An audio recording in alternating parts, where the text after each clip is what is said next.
it paid off. We were doing really, really well with it, but we hit burnout. And after having 2 kids and going through COVID and just all of the things, we were like, I don't think this is fun anymore. I don't think that this is serving our personal goals anymore.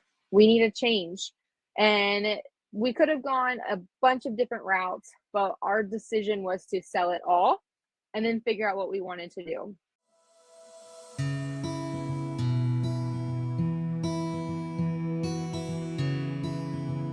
Welcome to the Homesteading for Beginners podcast. I'm Mona Weathers, your host.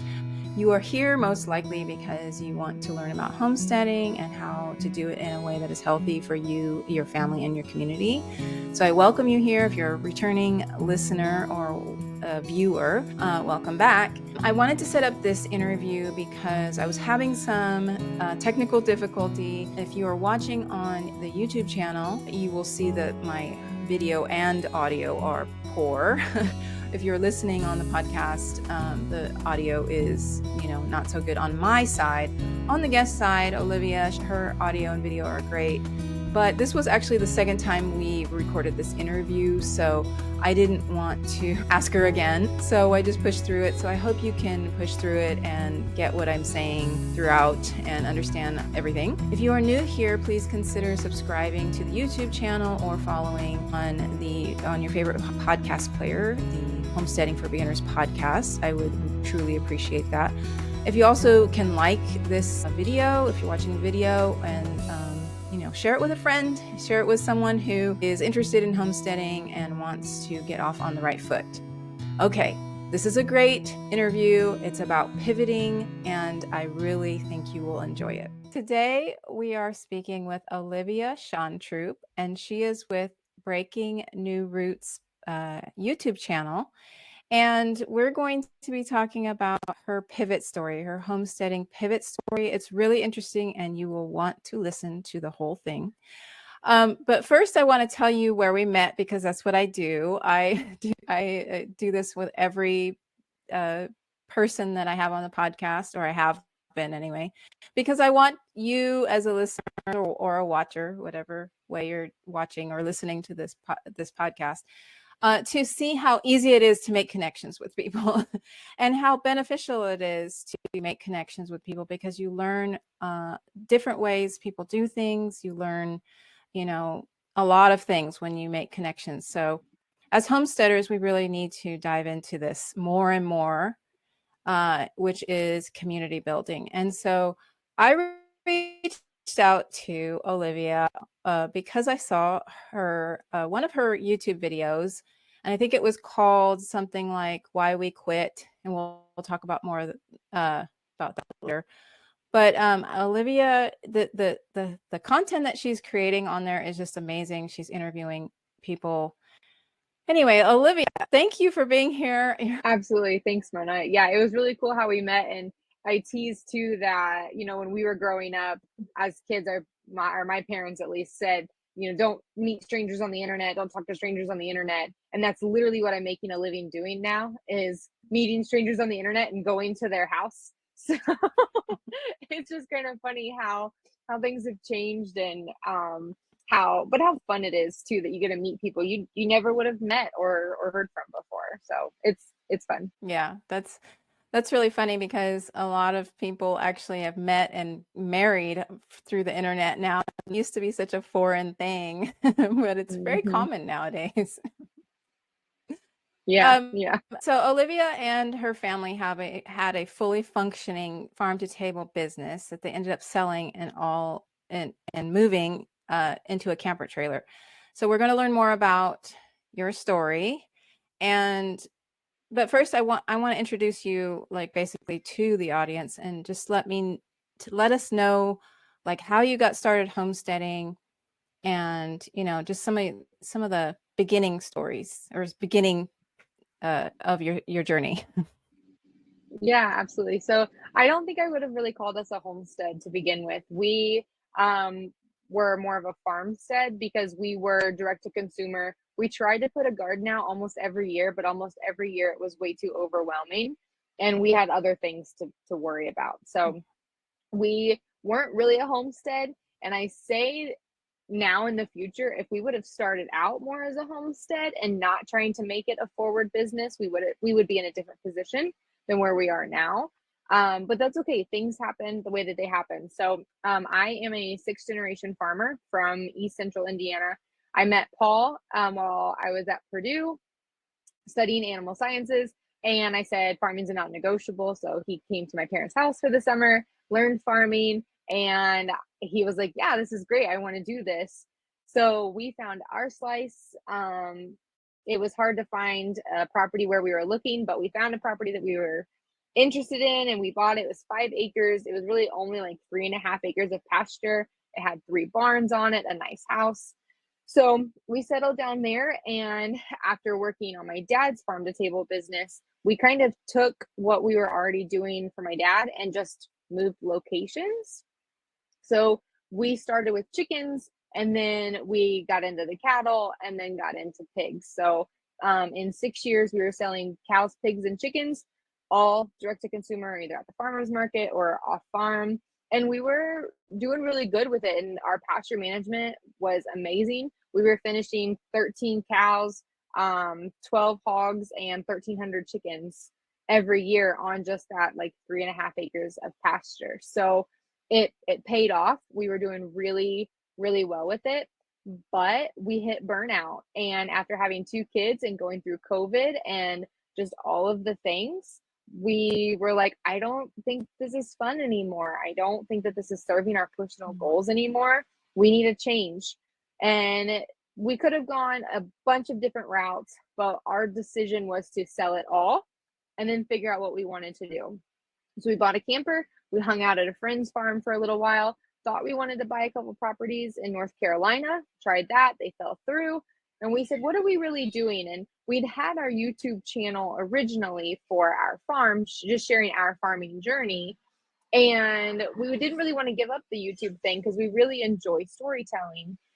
So we're like, well, how can we do that? And I think we kind of maybe want to travel. I had never gotten out of the cornfield. So we were like, well, we're young. We might not make it to retirement. Everybody talks about wanting to retire and then go travel the country. Like, why don't we just do that now while we're able?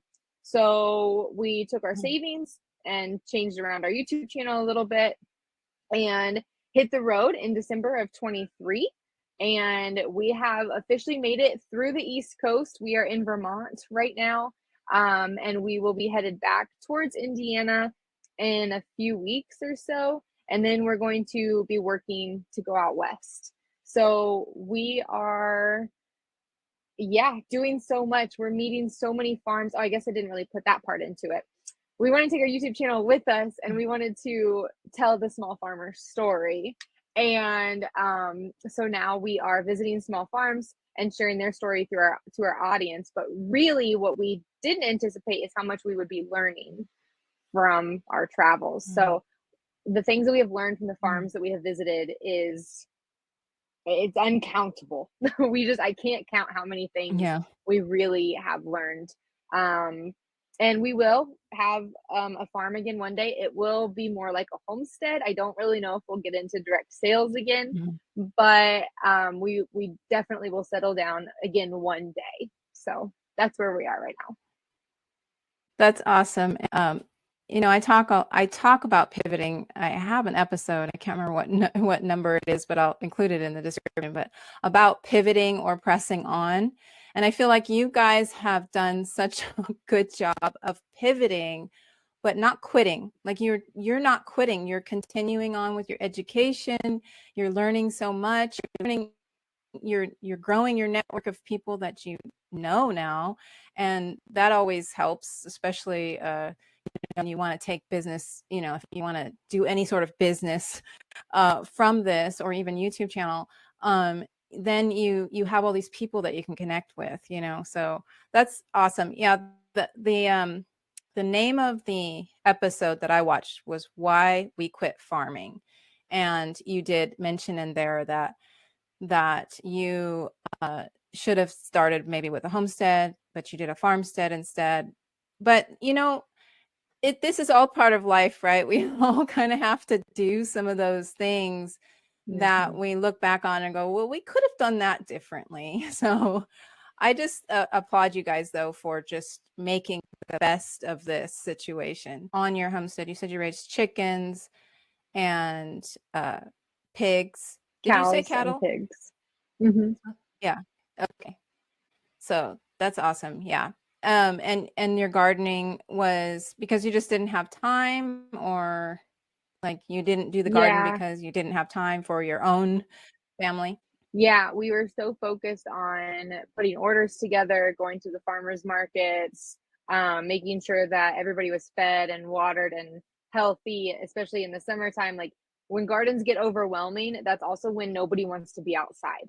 So, I mean, it's obnoxiously hot, it's very humid.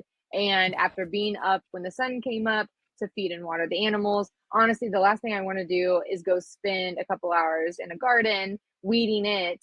And I I we're mostly carnivore anyway, like, we don't really eat a lot of vegetables, so I think there were a lot of points where we felt like it wasn't worth it anyway, because were we actually going to eat all of those? And then are we actually going to can all of it and add in we had a Mhm. our son was born at the beginning of, well, in May of 2020, and then Sydney was born right before we sold the farm. So, I mean, then you add in having a child on top of it who's demanding you all of the time. It just was a lot. And so we were trying to put our priorities into a focus. Mhm. I think that what we missed was that our priority was on making it be profitable and not making sure that we were Mhm. comfortable and that we were enjoying what we were doing. I mean, livestock has a way of keeping you at peace and at calm. So when I would go, do the chores, I loved being out with the animals, but then that's about as Mhm. far as it went. And now I got to go pack orders, and now Mhm. I have to go to the farmer's market, and now I have to do all of these things. And it sounds like it's just part of a business, but after being so repetitive and just being tired, it just kind of it weighs on you. And I just don't think that we were Mhm. really putting our focus where we could have been. Yeah. Yeah. That's that's such a great insight for people who may be doing the same thing that you did, like, maybe step back a little bit and see what you can maybe, because we talk about community, and one of those things that community can do is provide those things that you don't have, or that you want that you don't have. So, I mean, you guys were a farmstead, so you were selling and you were providing for the community. But had you, like you said, gone through it with a homesteader, more of a homestead mindset, you could have added maybe a little bit at a time or something.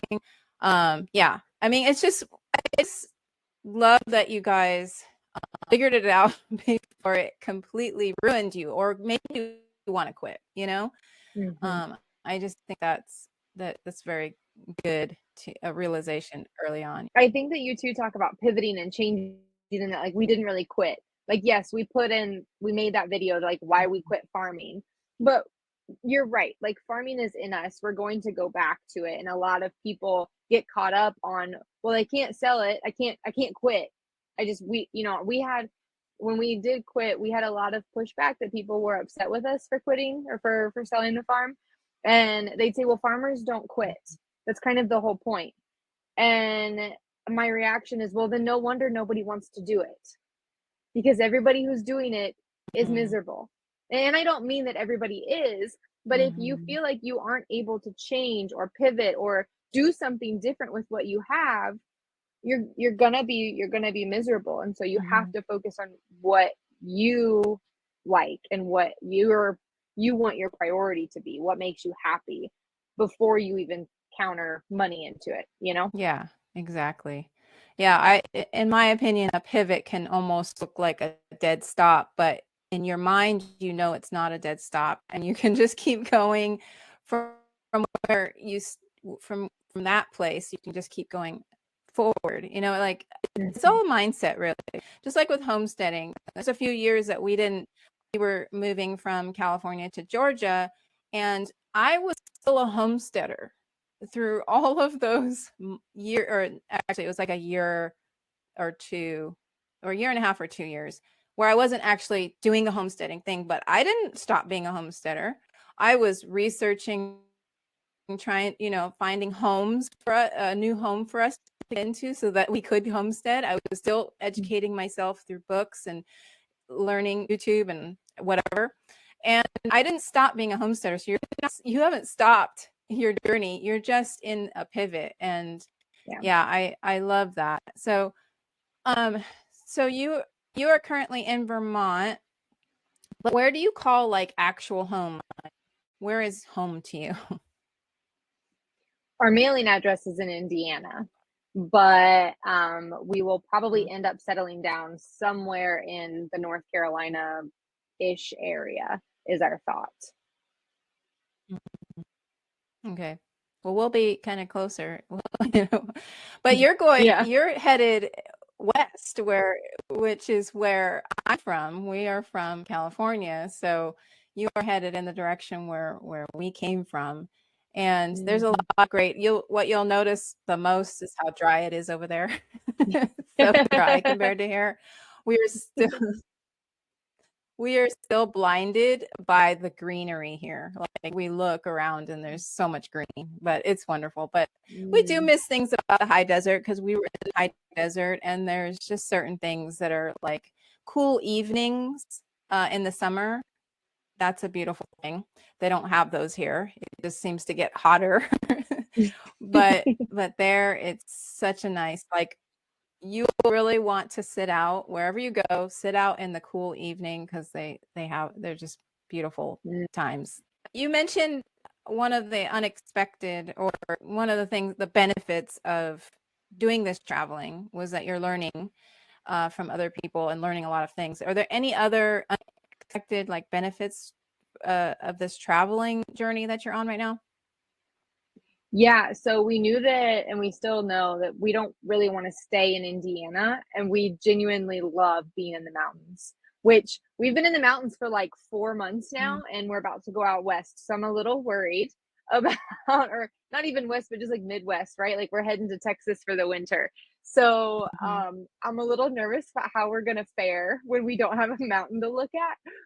But um we this is like a fantastic opportunity for us to be like, oh, I really like that area, or we really like these kinds of amenities.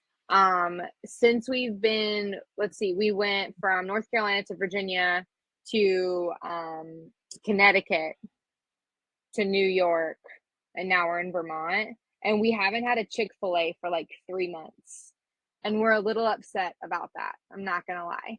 Like, if we eat fast food, we like Chick-fil-A. We don't eat it often, but if we're gonna have fast food on the road, we're gonna choose a Chick-fil-A. And so we're a little like, okay, we need to be somewhere that's near a Chick-fil-A. um We've also noticed like some of the different cities, how they really feel.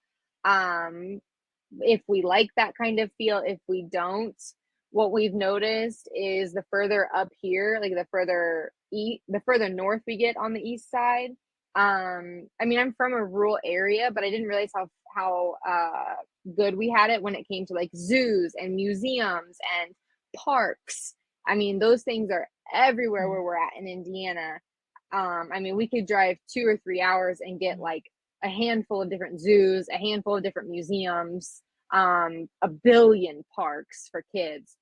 And those aren't really out here. So, other than like all of the cool things we're learning from farmers, we are also seeing where we would like to end up and if we can enjoy that or not. And also the weather's a little different too. Like, do we like this time of year in this state? Obviously, we aren't spending a whole year in a state, so we don't get to experience the winter and the summer and all of the seasons for each state. But it is a nice snapshot that we can say, oh, I really enjoy that, or oh, I don't like that where we're at. Like Florida, no, did not enjoy Florida as much. Wonderful people we met, just not for me. I would prefer to be up a little bit further north. So that's been a really cool tidbit that we've been able to get to. And also, I mean, we live in a camper. So we started out in a travel trailer, but we are now in a 44-foot fifth wheel, which is huge for a camper. But when it comes to living space, there's not a lot. And we've realized just how Mhm. much we need or don't need things. I don't need a whole set to cook with. Like, I don't need a whole cookware set. I need one cast iron and my Instapot, and I'm good to Mhm. go. Oh, and the air fryer. Mhm. The air fryer is solid. Mhm. But we we Mhm. don't need 16 different kinds of pots and pans and things that we had. Clothes is another thing. I don't need 17 million pieces of clothing to get through. I'm comfortable in Mhm. just a few pieces of clothing. So it's cool stuff like that that we're learning. And also with the kids, like, we don't have to have all of these crazy toys to entertain the kids. Today, we just went out under a shade tree and put a mat. We have like a big mat that we put down, and just brought a bucket of their toys and just sat there and played this morning. Like, it didn't have to be that Mhm. complicated, you Mhm. know? So we're really enjoying Mhm. seeing that come through, that wherever we end up, we don't really need that much anyway, you know? Mhm. Yeah, that was kind of a realization we made because we had collected a lot of stuff at our last homestead. We were there for about 15 years and we collected Mhm. a lot of stuff and then we had to get rid of that stuff to move. So we got down to a 5x8 travel trailer or not, no, yeah, the U-Hauls. Mm. And that was it. I mean, we brought our horses, which our horses and our dogs, but that's all of our stuff got into a 5x8 uh U-Haul. And it was like, oh, 15, we at that point we were married like 20 something years of, life together can get down to 5x8. I mean, we didn't have any furniture in there, obviously, because we couldn't, it was better just to start over that way. But it's just so Mhm. interesting. And still, we came with a lot of junk. Like, we still didn't need all of the stuff that was in there. It was, it was just so fast that we had to get out of our house. We sold our house really quickly, and Mm. then we had to get rid of everything. And just this whole process, we ended up bringing stuff that we didn't need. And Mhm. leaving stuff that we did need. I lost my seed my seed tote. I don't know what happened to it, but I had like so many No. beautiful seeds, for gardening seeds. I don't know where it went. I thought maybe I gave it to somebody, but then I couldn't think of who I gave it to. So anyway, I don't think I would have given it to somebody, so I'm pretty sure we lost it. We just left it somewhere. But Mm. yeah, so how old are your kids again? Lincoln is 4 and Sydney is about to turn 2. Okay. Yeah. This is a perfect time for you guys to be doing this because they're still young enough to where, they don't have those friends attachments or, you know, they're they're not in a school setting. Well, even though, I mean, like homeschoolers could do it. It's easier than somebody Mhm. who's has in a traditional school setting. But yeah, so that's awesome. And I love how, the it's kind of like a forced minimalism, that you're in, like you have to you can't fit anything else, so you have to really think Mhm. about what's really important to you and be creative. So that's so awesome. Mhm. So coming through this whole scenario, this whole situation, going from starting your farmstead and all that, what advice would you give homesteaders that are getting started and maybe to avoid some of the things that you did, or maybe even just say you're gonna whatever do what you got to do, but this may be the consequence. Like what advice would you give to people? I guess it depends on homesteader versus farmsteader, right? Like, as much as I hate it, money Mhm. does make the world go round, and we do have to have it to pay for things. I mean, we can say that we can barter, certain things, but at the end of the day, my phone company is not going to take a carton of eggs for me to pay my phone bill. And the electric company or the internet company, isn't going to take half a beef for my internet for the year. So I think it depends on where money is coming from and I how wish you they would. can. Oh, right. I agree. I'm like this close to getting rid of it anyway, but we have this whole like social media presence, and we can't do that. So um Mhm. yeah, I think it depends on what your goals are. So if I talk to a lot of farms and people who want to make the farm make them make money, and there's a lot of people who have a homestead too that are trying to figure out how to make money on the homestead.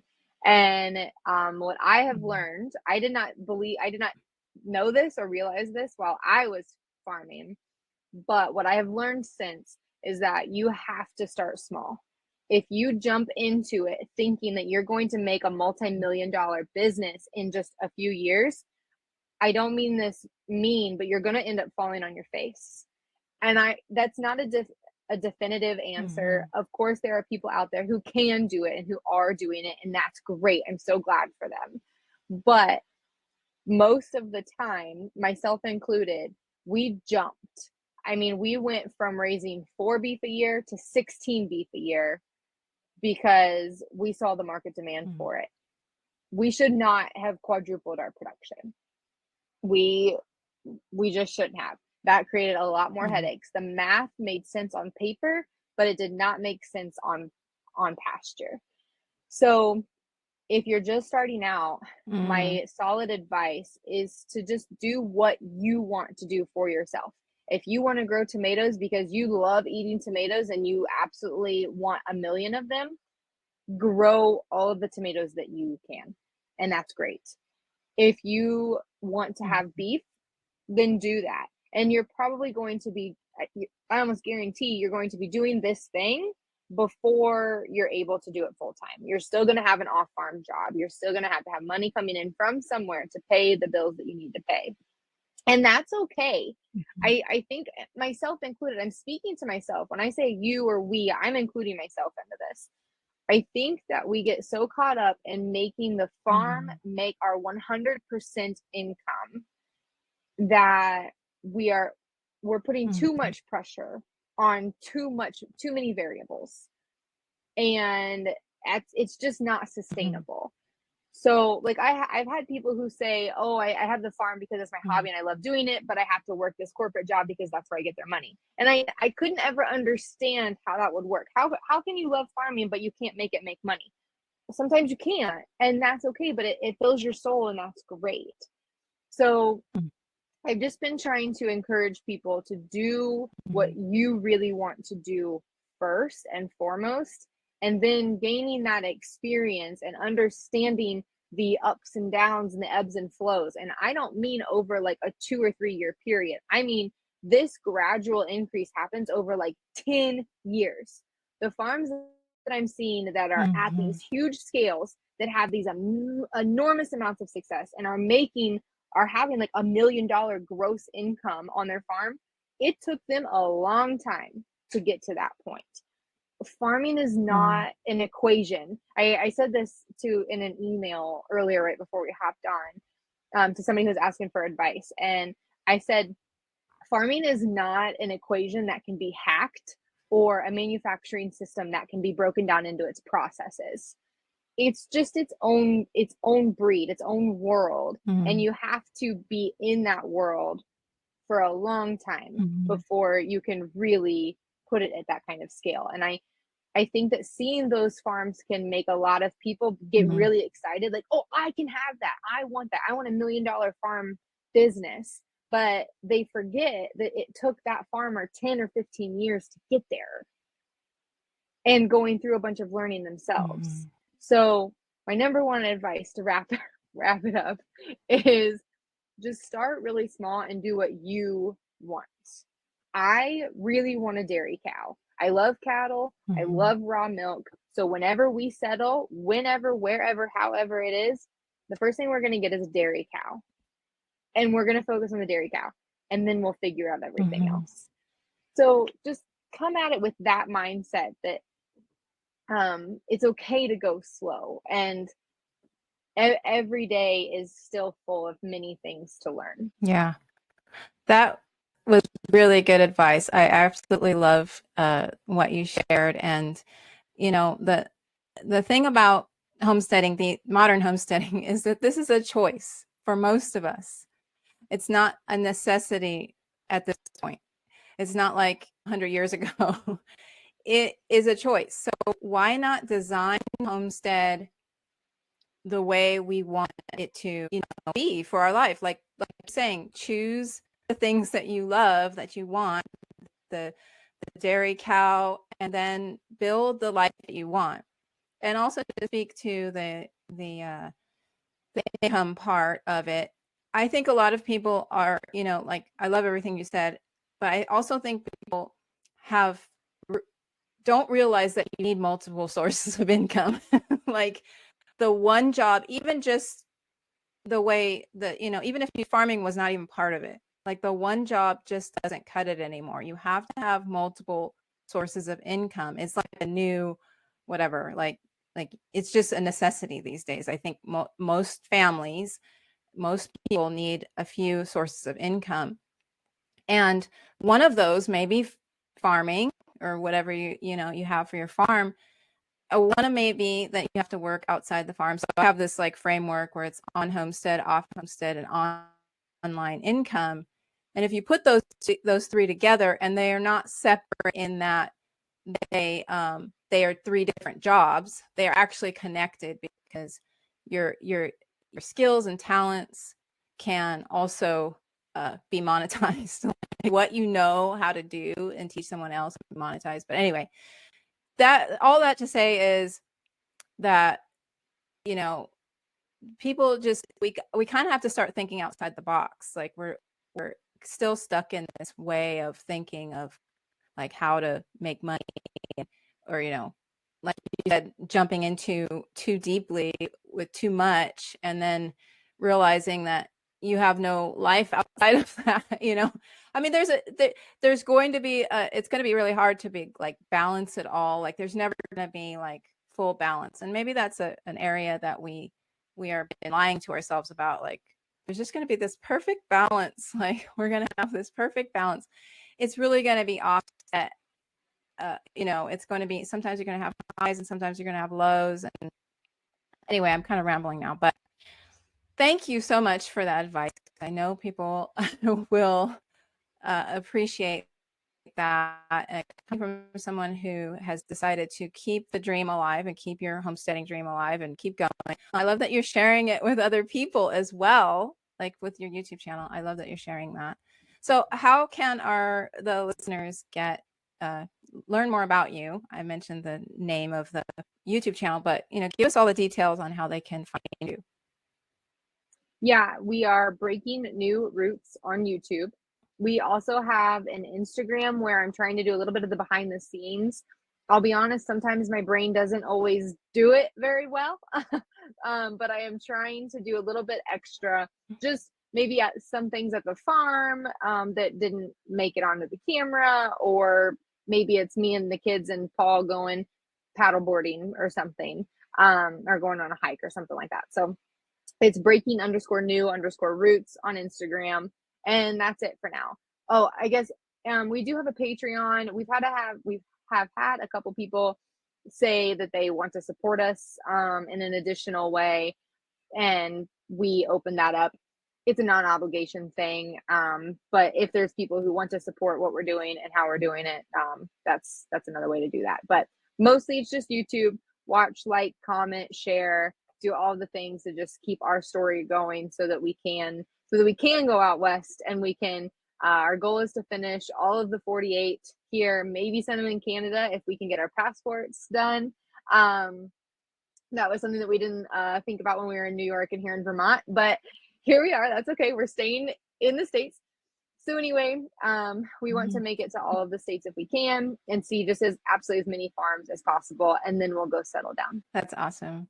Well, thank you again for being here. And all those links and stuff will be in the show notes as well, if you to the listeners or watchers. But yeah, so thank you again, and I'm sure we'll talk again soon. Absolutely. Thanks, Mona, for having me on. I appreciate it.